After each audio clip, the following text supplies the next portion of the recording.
Fala aí, pessoal. Tudo bem? Bem-vindos ao canal TI Ninja. Eu sou Eduardo Honorato.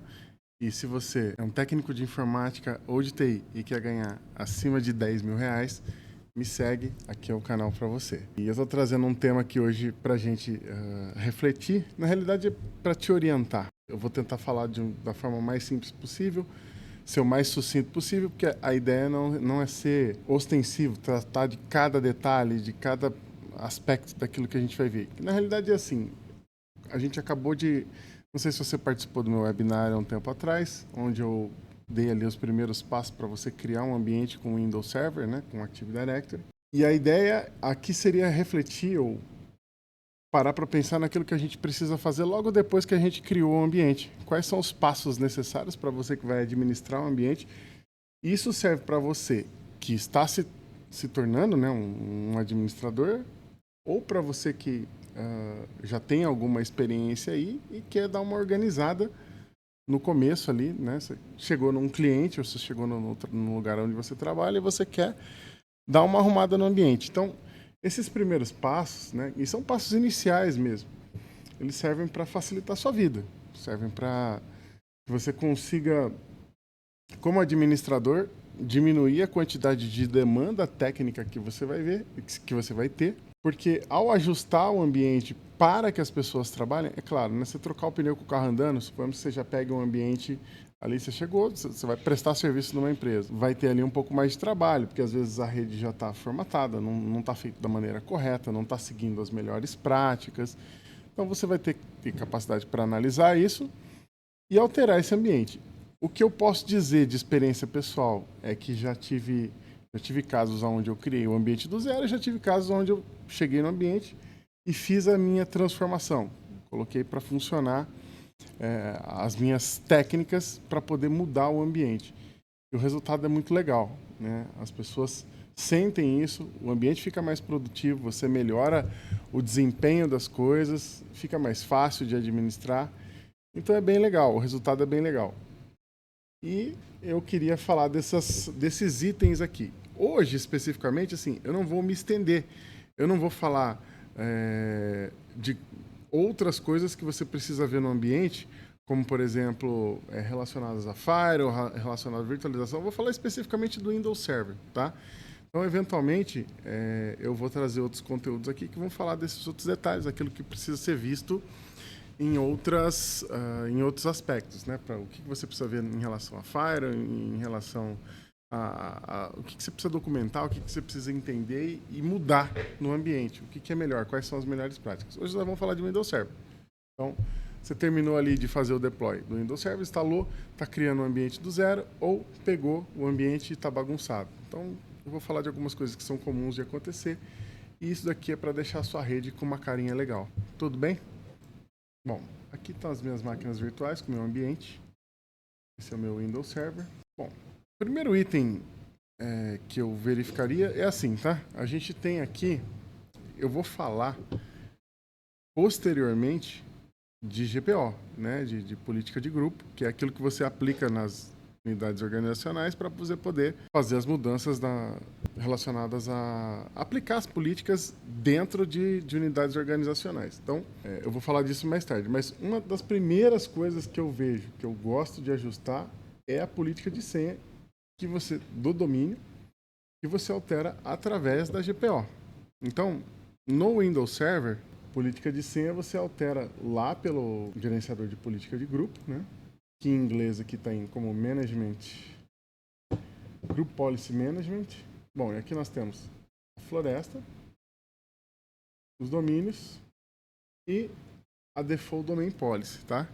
Então, a política de senha que vem inicialmente no Windows Server, eu diria que ela é inadequada para a maioria dos ambientes. Eu não conheço. Existem casos onde a política tem que ser mais agressiva ou menos agressiva. Eu vou falar aquilo que eu costumo utilizar, mas ela não é uma regra. Inclusive, ela deve ser adaptada para a realidade do teu cliente ou do teu trabalho aí.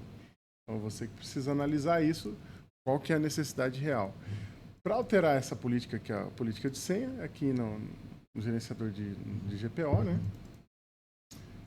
Vem aqui em configurações do computador, políticas, configurações do Windows, configurações de segurança, políticas de conta.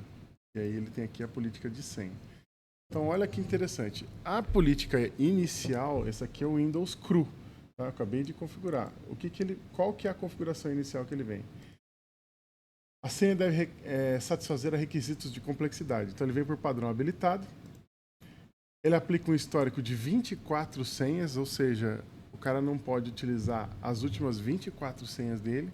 Armazenar senhas usando criptografia reversível. Essa política, você nunca deve habilitar ela, a menos que tenha alguma coisa extremamente específica no seu ambiente que exija que isso seja habilitado, tá?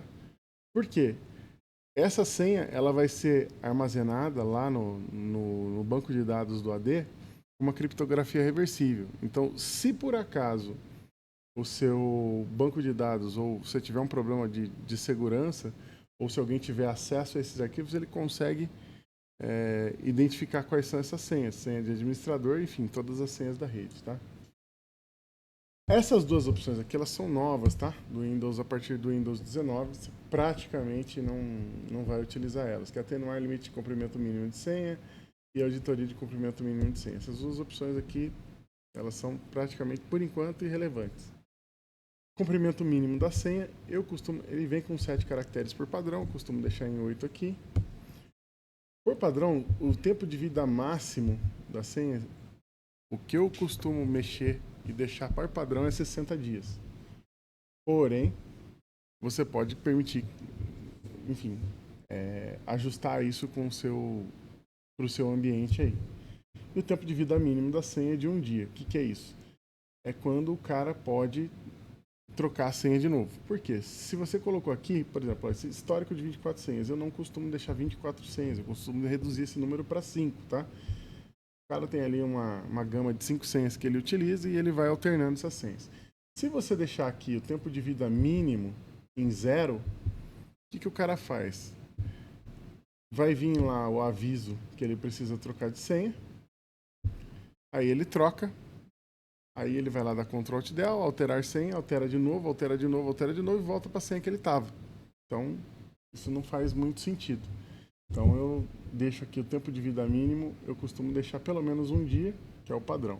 Então acho que a única coisa que a gente não ajusta aqui do que vem é requisito de complexidade, que ele vem por padrão habilitado, e o tempo de vida mínimo, que ele vem com 1 dia. O resto eu mexo em tudo. Normalmente é assim que eu entrego.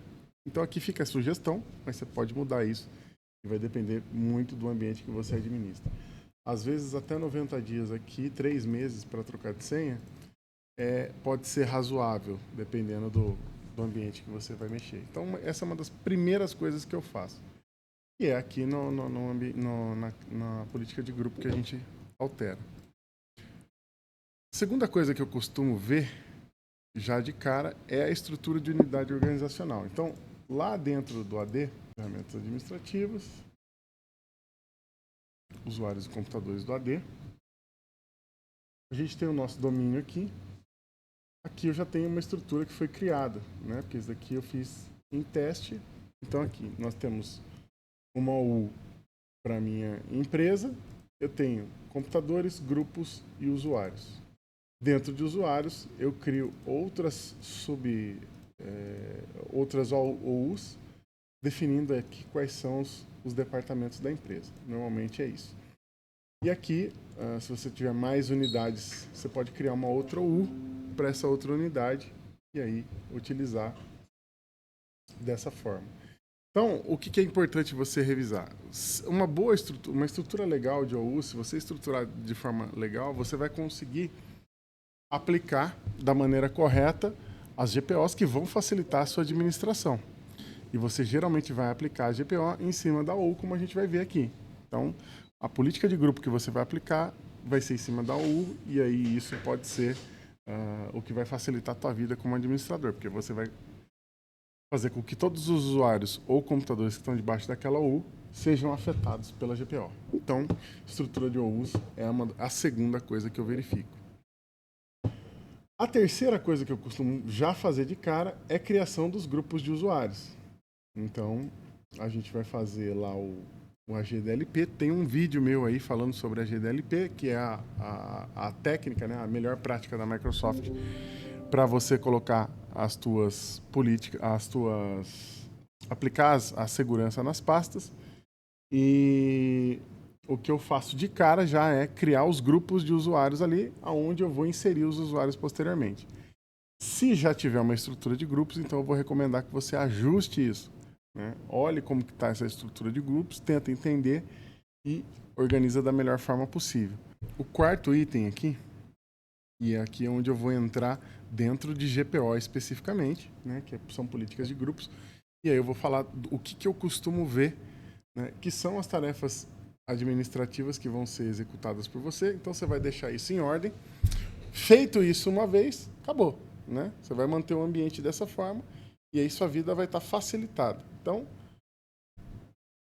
com o GPO, o que você consegue fazer? E como eu disse, eu não tenho a intenção de ser ostensivo aqui. Eu não quero tratar nas minúcias o que você tem que fazer. Vou passar por cima aqui. Normalmente, você vai ter ali, em cada um dos departamentos, você vai ter ali para o pessoal uma impressora. Então é interessante que você mapeie isso, né? Quais são essas impressoras, e já faça para os usuários daquele departamento a atribuição automática, o mapeamento automático dessas impressoras. Então você vai usar a política de grupo, a GPO, para isso. Inicialmente política de grupo aqui. Vou vir na OU que eu quero. Eu vou fazer para teste, tá? Aqui no meu servidor, eu vou criar uma fila de impressão aqui. Então, eu vou criar aqui, eu vou vir aqui em impressoras. Ele não vai encontrar nenhuma. Eu vou adicionar ela com configurações manuais.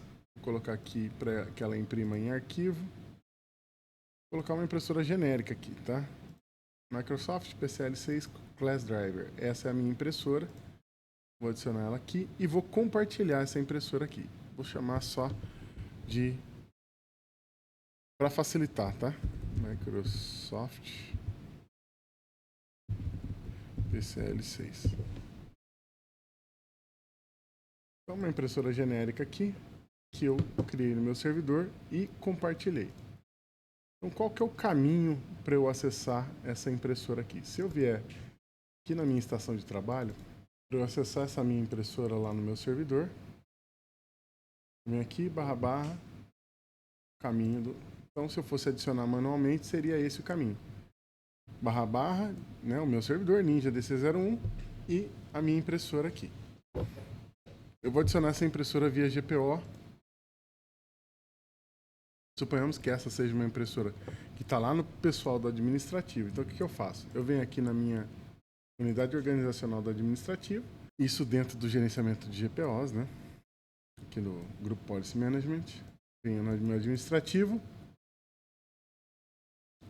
vou criar uma GPO e vou colocar aqui impressoras administrativo.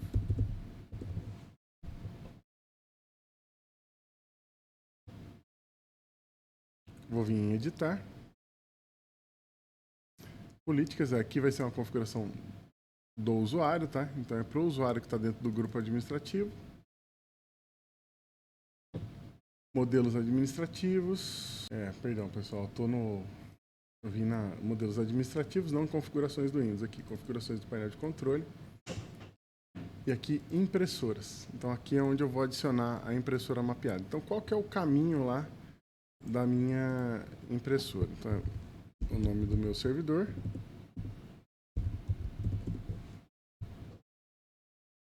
E a minha impressora está aqui. Então é Ninja DC01, Microsoft PCL6. Esse é o meu caminho da impressora. Vou vir novo, impressora compartilhada. Vou deixar a ação em substituir, porque se tiver alguma impressora com o mesmo nome, lá ele vai fazer a substituição. Ele vai ignorar que tem e vai mandar substituir. Qual que é o caminho? Ninja DC01 barra Microsoft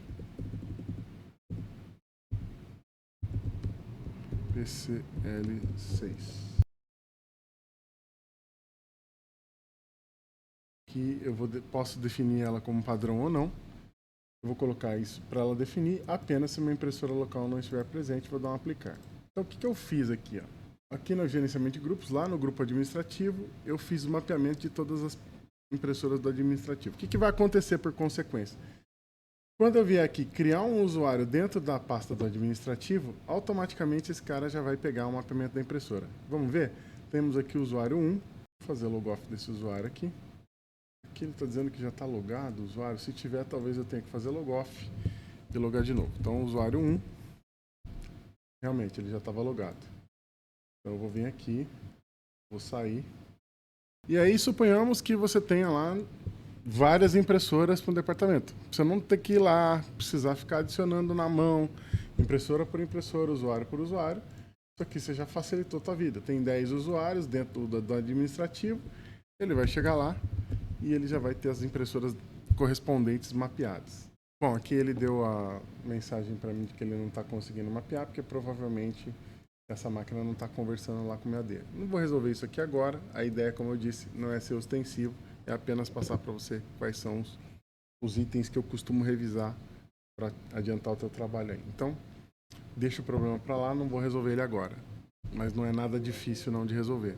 Outra coisa que eu vejo de cara, GPO também, mapeamentos. Então, pelo mesmo caminho aqui, né, gerenciamento de política de grupos, eu crio aqui uma GPO e chamo essa GPO de mapeamentos do administrativo. E faço a mesma coisa.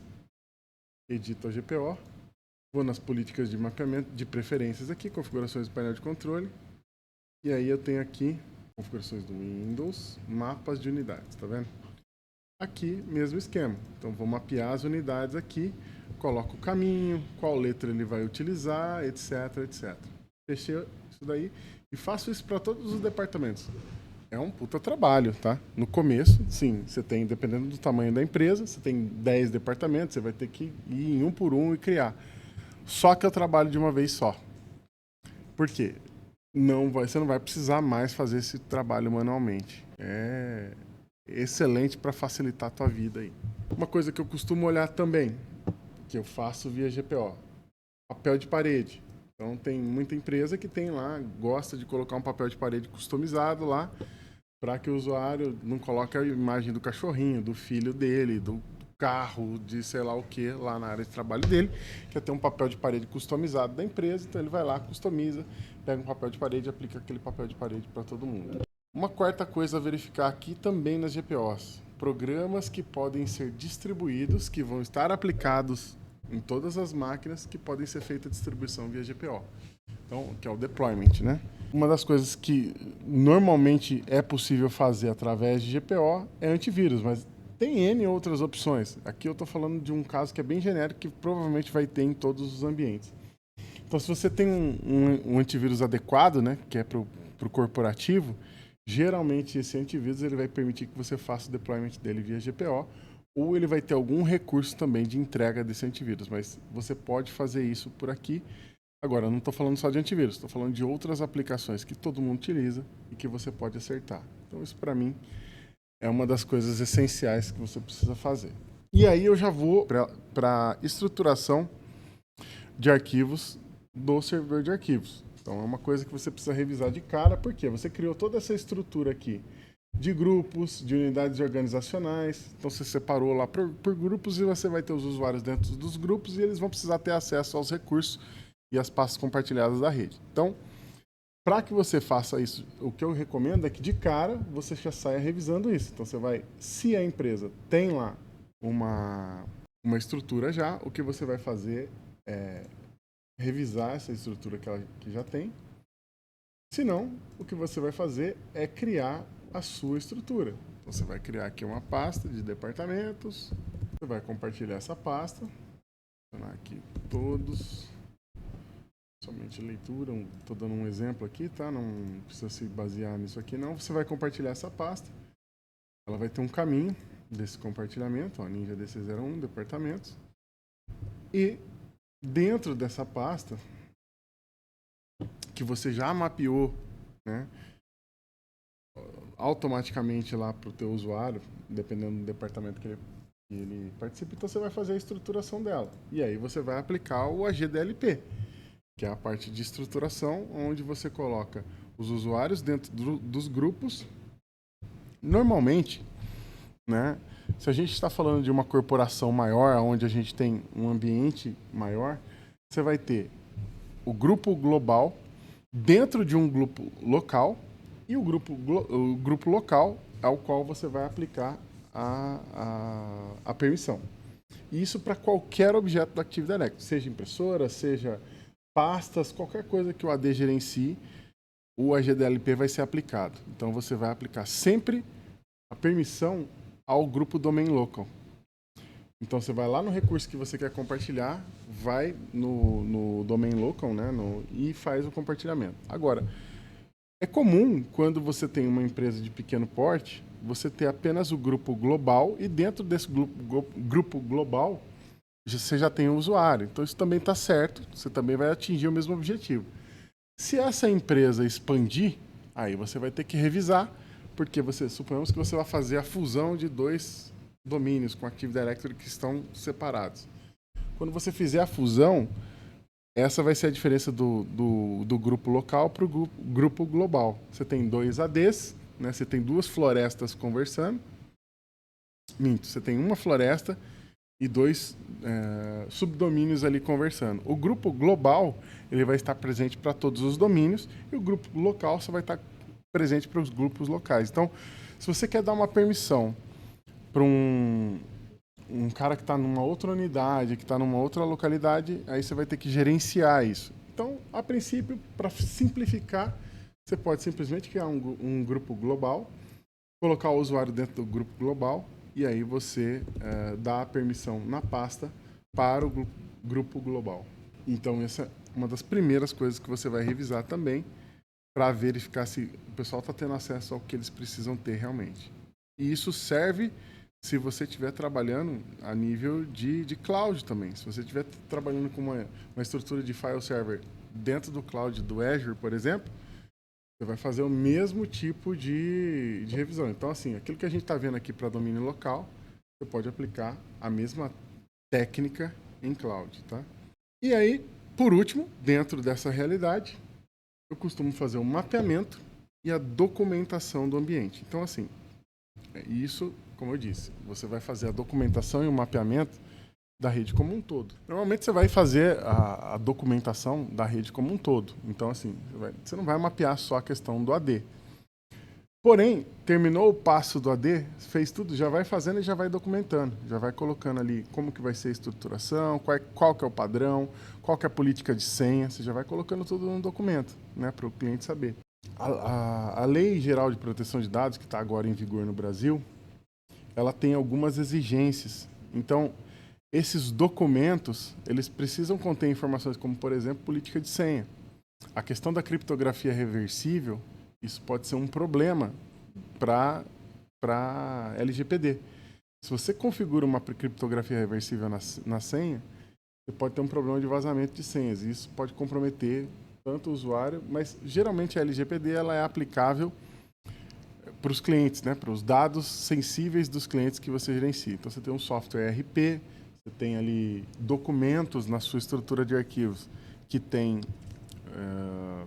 documentos sensíveis, dados, RG, CPF, endereço, dados de conta, dados de cartão de crédito, esse tipo de coisa. Você precisa ter ciência de que é nessa estruturação, são nesses passos que a gente viu hoje que você define ali qual vai ser a segurança.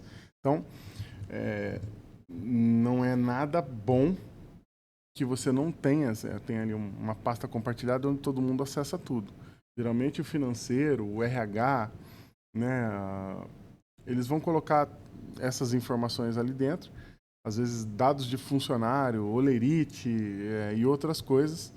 E se isso vazar, se isso cair nas mãos erradas, você pode ter um problema sério aí. E hoje as multas elas são pesadas, tá? Se o usuário ou se o cliente ele for lesado por um vazamento de dados por causa de problemas relacionados à segurança da informação, então assim, você não se protegeu, não protegeu o seu ambiente, e esses dados forem vazados, as multas são bem pesadas, né? E o cliente, geralmente a empresa ela é responsabilizada pelos danos né? Então, a LGPD determina que a empresa seja responsabilizada pelos danos causados pelo vazamento. Então, vazou CPF, vazou endereço, vazou um monte de informação, os caras foram lá, descobriram que foi desse vazamento que uma quadrilha pegou os dados e, assim, é muito difícil de provar, mas a questão é, a Lei Geral de Proteção de Dados, ela tem um objetivo que é fazer com que as empresas que gerenciam dados sensíveis, né, dos consumidores, dos clientes, que elas tenham mais cuidado com esses dados. E faz parte das suas funções como administrador de redes, olhar para isso também, ter cuidado com isso e fazer o melhor aí para o teu ambiente. Pessoal, é isso. Para o Windows Server, né, a gente poderia entrar ali em algum... Mas aqui a gente falou do que, basicamente? Bom, acabei de criar o domínio ou eu estou chegando para administrar uma empresa aqui que eu acabei de, sei lá, fechar um contrato e vou administrar um ambiente que já está criado.